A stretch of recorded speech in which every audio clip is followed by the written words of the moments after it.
last छ कि छैन यिनीहरूलाई लास्ट शरम छ कि छैन एक महिनासम्म लाग्छ कि छैन हो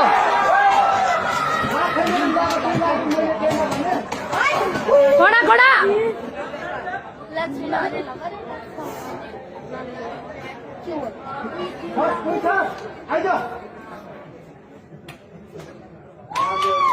लगायो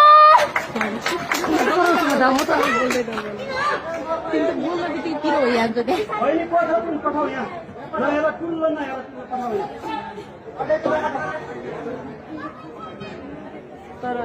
बाँकी 10-20 हजार रुपियाँ पर्यटन गर्न नसके पार्टीहरू दुनियाँसँग डोनेसन मागेको छ चालहरू खान्छ लाज लाग्छ कि लाग्दैन भाषण गर्छ नेपाली काङ्ग्रेसको नेकपा एमालेको लाग्छ नि माधव खेलमा